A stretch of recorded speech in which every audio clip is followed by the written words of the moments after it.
Buenos días, estimados estudiantes. Nos encontramos hoy nuevamente para realizar el acompañamiento teórico basado en lo que es la unidad número 4. Recordemos que en la unidad número 3 estuvimos trabajando con lo que fueron los trastornos del neurodesarrollo.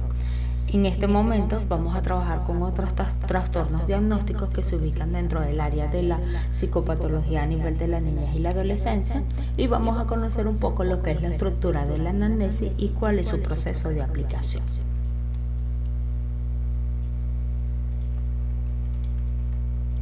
Bien, iniciamos primeramente con lo que es el trastorno de desregulación disruptiva del estado de ánimo. Este se clasifica en código 296.99 F348. Este trastorno se presenta o se desarrolla dentro de la ubicación de una serie de criterios, comenzando con el criterio A, en donde nos habla sobre los accesos de cóleras graves y recurrentes que se manifiestan verbalmente, es decir, es ubicación de rabietas verbales con el comportamiento que generan una agresión física de la persona a propiedades, cuya intensidad o duración son desproporcionados a una situación o provocación presente. El criterio B nos habla sobre los accesos de cólera que no concuerdan con el grado del desarrollo, de forma en que éstas no se ubican según el criterio A. El criterio C nos enfoca en lo que son los accesos de cólera que se producen en el término medio. Es cuando se da la presencia de 3 o más veces dentro de una semana. Mientras que el criterio D nos especifica que el estado de ánimo entre los accesos de cólera es persistente e irritable y es irascible en lo que es la mayor parte del día, es decir, que todos los días es observable como parte de la persona dentro de lo que es su entorno, a raíz de la interacción que tiene con papás, representantes, maestros, compañeros de clase. Mientras que el criterio E nos especifica que los criterios A y D han estado presentes durante 12 o más meses presentes dentro del año.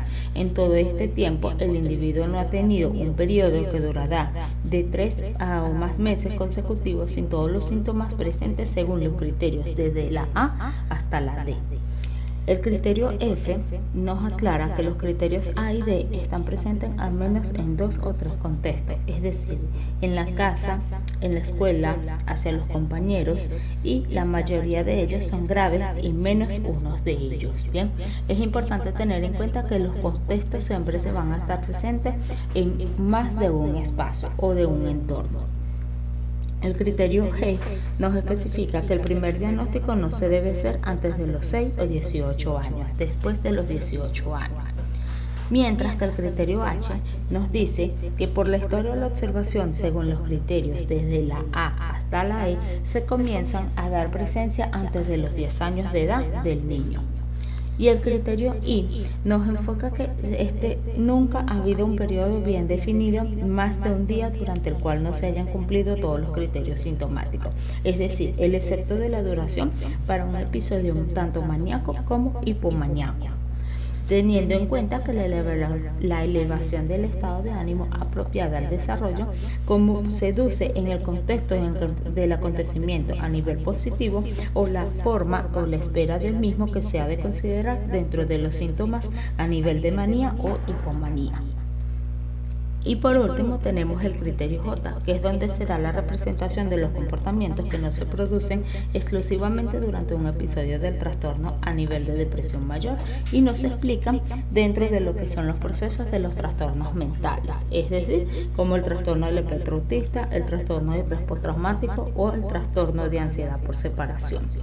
Es importante tener en cuenta que este diagnóstico no puede coexistir con el trastorno negativista desafiante, mientras que el trastorno explosivo intermitente o el trastorno bipolar, lo que da como presencia de que en los individuos cuyos síntomas cumplen los criterios para los trastornos de regulación disruptiva del estado de ánimo y el trastorno negativista desafiante, solamente se debe hacer en el diagnóstico del trastorno de la desregulación disruptiva del estado de ánimo.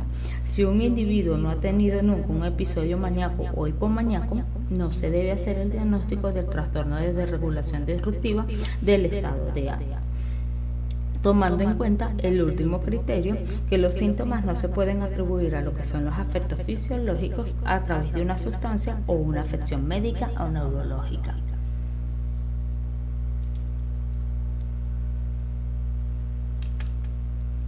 Bien, ahora pasamos a lo que son los trastornos por ansiedad. Bien, dentro de ellos primero vamos a hablar del trastorno de ansiedad por separación. Este se clasifica con el 30921 F93.0. Dentro de los criterios de diagnóstico que se le da a este trastorno, debemos de tener en cuenta que el criterio A se enfoca desde la base de 8 subcriterios. Bien. Para ello es importante tener en cuenta que el criterio A nos habla sobre lo que es el miedo o ansiedad excesiva e inapropiada para el nivel de desarrollo del individuo, concerniente a su separación de aquellas personas a las que siente un apego, puesta que se manifiesta por al menos de 3 de las siguientes circunstancias presentes. Es decir, que de los 8 subcriterios que comprenden el criterio A, debe de estar presente mínimo 3 de ellos. El primer subcriterio se presenta en lo que es malestar excesivo o recurrente, cuando se prevé y se vive una separación del hogar o de las figuras de mayor apego. El 2 nos explica que es la preocupación excesiva y persistente por la posible pérdida de las figuras de mayor apego o a la que se puede sufrir un posible daño como una enfermedad, daño o muerte. El criterio 3 nos dice que es la preocupación excesiva o persistente por la posibilidad de que el acontecimiento sea adverso, es decir, perderse, el ser retado, presentar algún accidente o alguna enfermedad de forma específica, lo que genere o cause la separación de una figura de gran apego. El 4 es donde se da la presencia de la resistencia o el rechazo persistente al salir lejos de casa, de la escuela o del trabajo, un lugar por el miedo a la separación de cada uno de estos contextos o escenarios.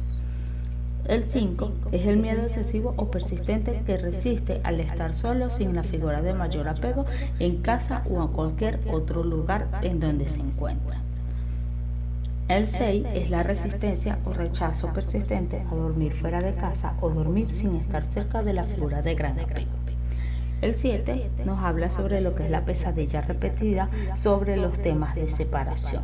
Y por último, dentro de este criterio A, tenemos el 8, que son las quejas repetitivas de los síntomas físicos, como dolor de cabeza, dolor de estómago, náuseas, vómito, cuando se produce la breve separación entre las figuras de mayor apego. Esto nos lleva a lo que es el criterio B. El criterio B nos habla sobre lo que es el miedo, la ansiedad o la evitación persistente durante menos o 4 semanas en niños y adolescentes. Típicamente, estas se dan en representación de 6 o menos 6 meses en la edad adulta.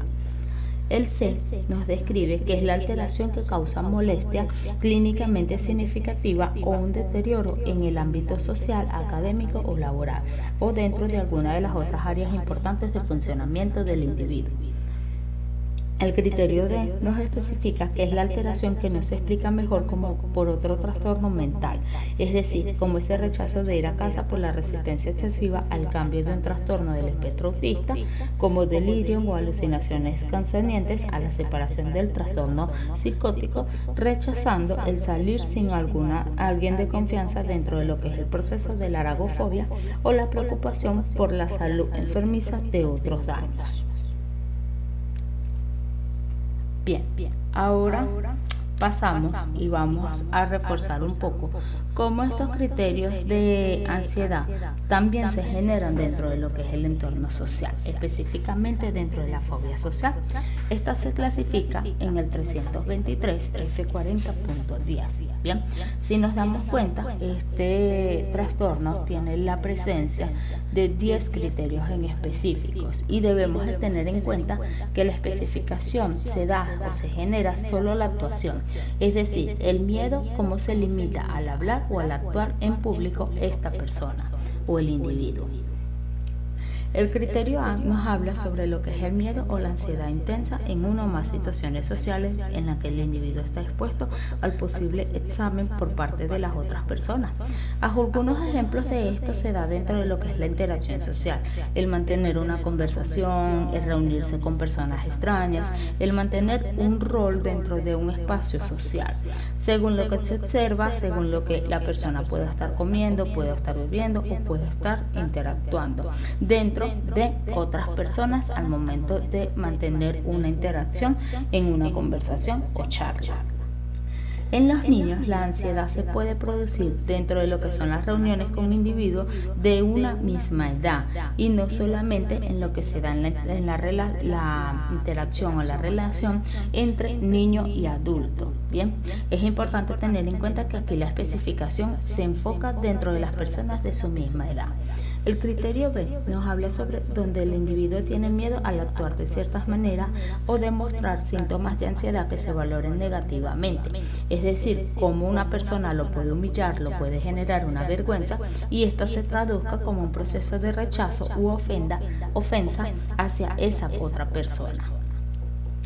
El criterio D nos habla o nos especifica sobre lo que son las situaciones sociales en donde casi siempre se provoca un miedo o una ansiedad, mientras que en los niños el miedo o la ansiedad se puede expresar a través del llanto, de la rabieta, el quedarse paralizado, aferrarse o encogerse hacia un proceso de fracaso de hablar ante una situación social en donde se esté desenvolviendo en ese momento. Mientras que el criterio D nos especifica que las situaciones sociales se evitan o resisten con miedo a la ansiedad intensa. El criterio E es donde el miedo o la ansiedad son desproporcionados a la amenaza real planteada por la situación social o el contexto sociocultural. El criterio F es donde el miedo, la ansiedad o la evitación se presenta de forma persistente y dura típicamente de 6 o más meses dentro de la interacción del individuo. El criterio G es donde el miedo, la ansiedad o la evitación causan y generan un malestar clínicamente significativo o un deterioro dentro de los espacios tanto social, laboral o académico o en otras áreas importantes del funcionamiento del individuo.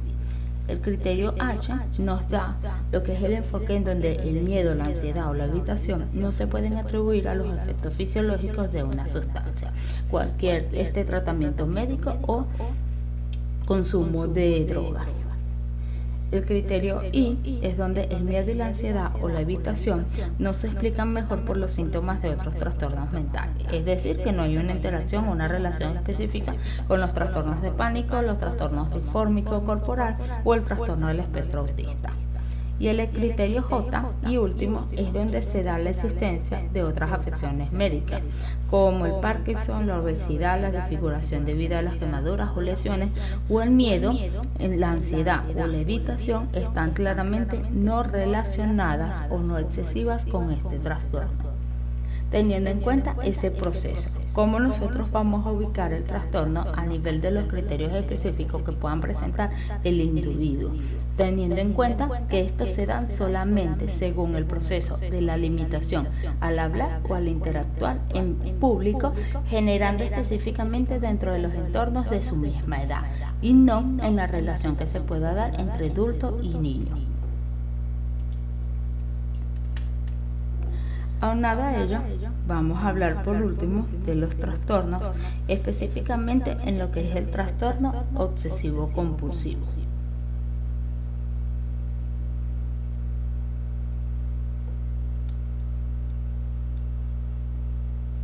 Bien, cuando hablamos de los trastornos obsesivos compulsivos, se clasifica en el 303 F42. Aquí debemos de tener en cuenta que la presencia de estos criterios en el criterio A, se engloba desde dos aspectos importantes. El primero es que el criterio A comprende las obsesiones que se definen según un primer criterio a nivel de obsesión y dos criterios específicos a nivel de compulsión. Es donde vamos a hablar entonces que aquí se da la presencia de obsesiones, compulsiones o ambas. La relación se puede generar según cada una de ellas por separada o en su relación específica al mismo tiempo. A nivel de obsesiones se definen, según el criterio 1, que los pensamientos, impulsos o imágenes recurrentes y persistentes que se experimentan en algún momento durante el trastorno, como intrusas o no deseadas y que en la mayoría de los sujetos causan ansiedad o malestar importante.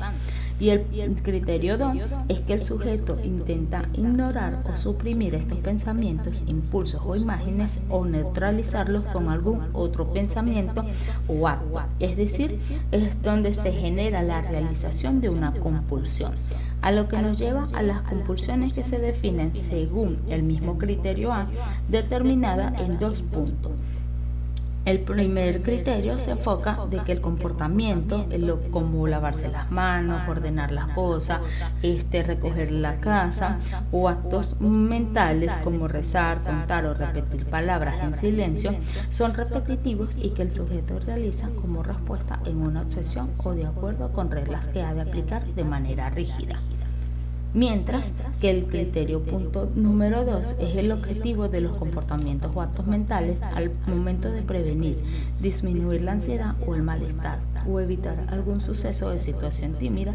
Sin embargo, estos comportamientos o actos mentales no están conectados de una manera realista con lo que es destinado a neutralizar o a prevenir, claramente como una respuesta excesiva. En los niños de corta edad pueden ser no capaces de articular los objetivos de estos comportamientos como actos mentales. Tenemos que el criterio B nos habla sobre las obsesiones y compulsiones que requieren mucho tiempo, es decir, qué es lo que requiere mayor tiempo dentro de la situación diaria que genera el individuo. Estas pueden llevarse hasta más de 1 hora, que pueden causar malestar clínicamente significativo o deterioro en los ámbitos sociales, laboral y educativo, como las otras áreas importantes del funcionamiento del individuo.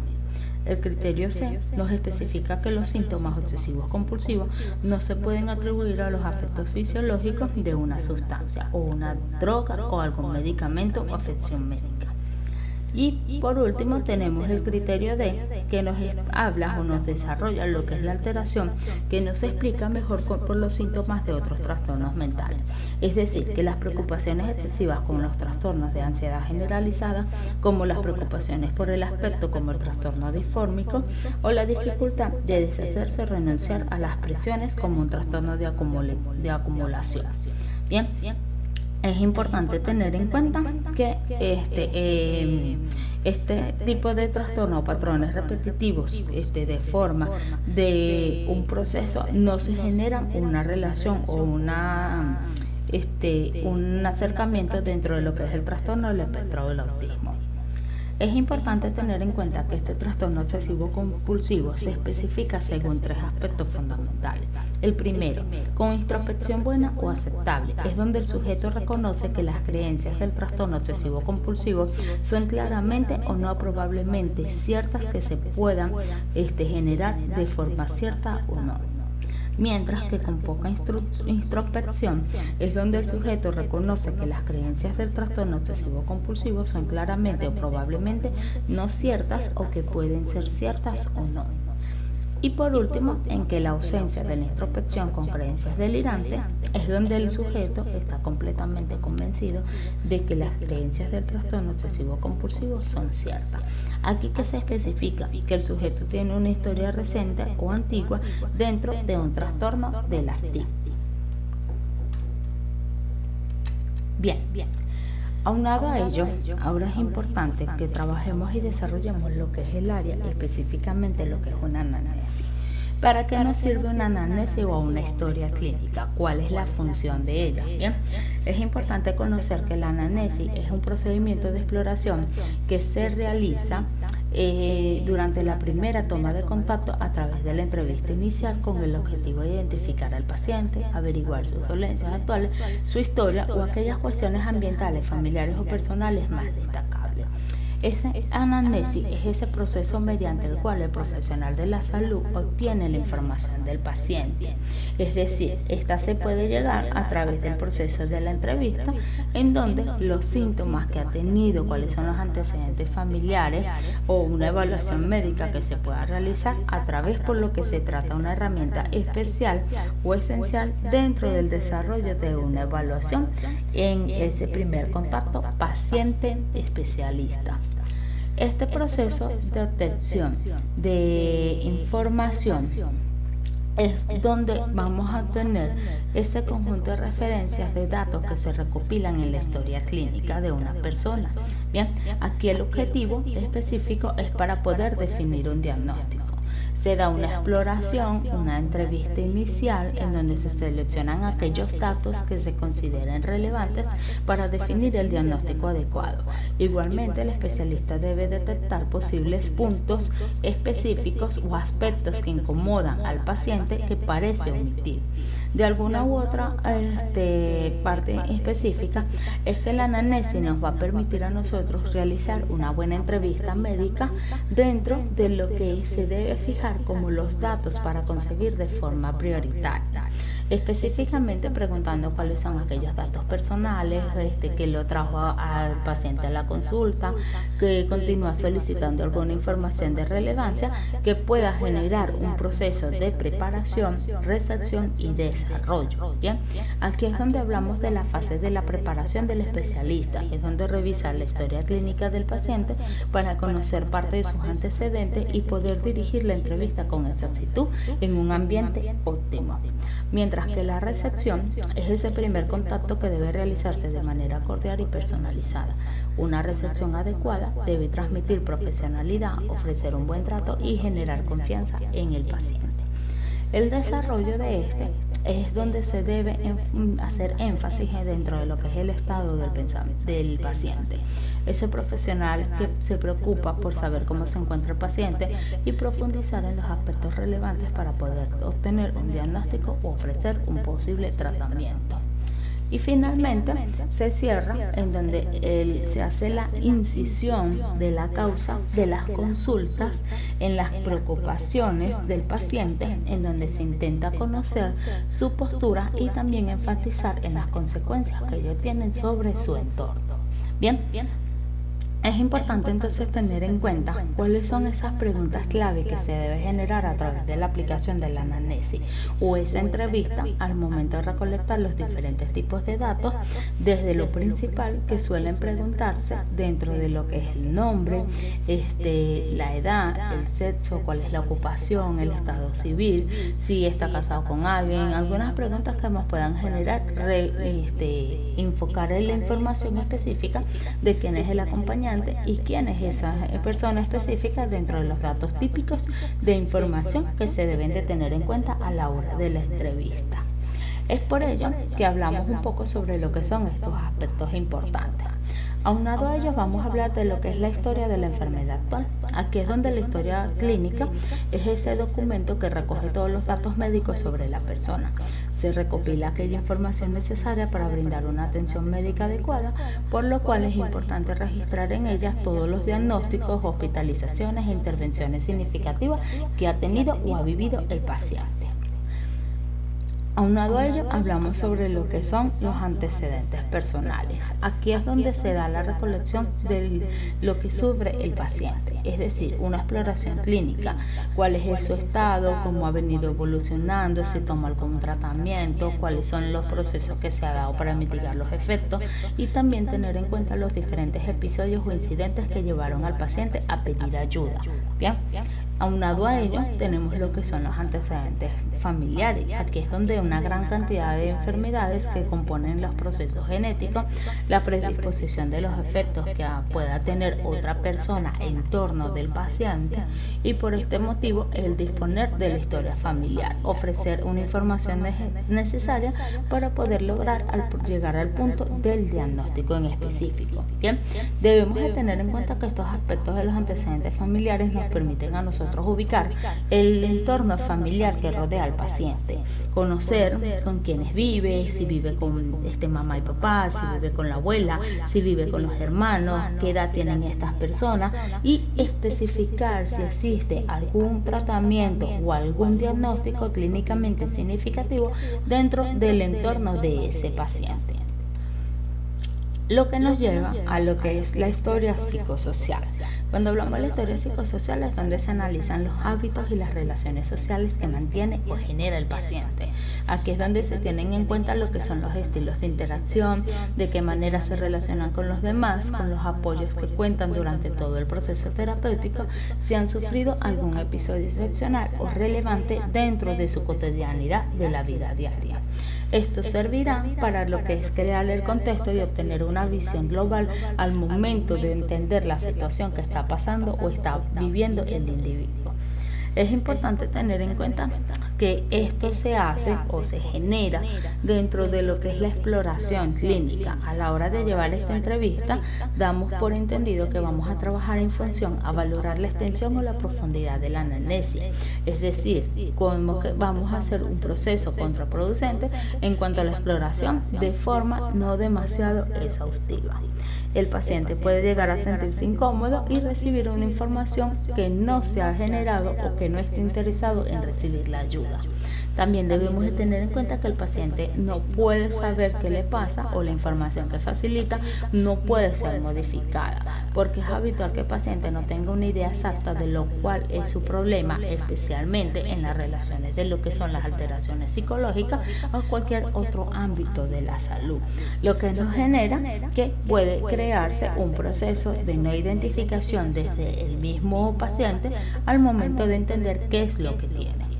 Respetar los límites éticos en donde la entrevista médica persigue lo que es la obtención de los datos, pero por ello es importante y necesario realizar que la gran cantidad de preguntas deben hacerse de forma discreta y respetuosa, donde el paciente tiene el derecho a conversar su intimidad, pero al mismo tiempo puede reservarse desde ciertos aspectos importantes de sí mismo. Esto nos lleva a lo que es conocer cuál va a ser ese proceso diagnóstico. Bien, cómo nosotros vamos a llegar a un diagnóstico desde lo que son las patologías o esa especificación de un diagnóstico presuntivo. Ya teniendo un historial de antecedentes personales, antecedentes familiares, antecedentes de historia social o la historia de la enfermedad actual que presenta ese paciente, este nos permite tener una claridad y una forma específica para poder considerar los posibles criterios que mantiene o presenta a nivel de signos y síntomas el paciente, generando una respuesta de claridad al momento de identificar un posible diagnóstico enfocado dentro de un trastorno mental. Bien, debemos de tener en cuenta que los trastornos se van a ubicar siempre dentro de lo que es el rango de edad del paciente, a nivel de la niñez y a nivel de la adolescencia. ¿Cuáles son los criterios que realmente presenta el paciente y cuáles son los que realmente cumple para poder determinar o especificar que ese es el trastorno que genera la situación del paciente? Es por ello que en este último corte vamos a estar trabajando con un estudio de caso. Yo les voy a facilitar a ustedes el estudio de caso con el fin de que podamos trabajar y hacer el llenado al momento de responder una historia de una anamnesis. Bien, yo les voy a facilitar tanto el estudio de caso como les voy a facilitar el formato de anamnesis que vamos a utilizar para hacer la práctica. Esto con el fin de que podamos hacer una precisión específica de cómo hacemos una recolección de datos a través de un estudio de caso. ¿Bien? Dentro de vamos a tomar los datos específicos que requiere o que presenta el paciente y es lo que vamos a describir dentro de nuestra anamnesis, haciendo la acotación pertinente de que vamos a especificar también un diagnóstico específico de un trastorno mental. Debemos de tener claridad de cuáles son los criterios que presenta el paciente para poder determinar ese diagnóstico, teniendo en cuenta que el trastorno lo vamos a trabajar en función a lo desarrollado tanto en la unidad 3 como en esta unidad 4.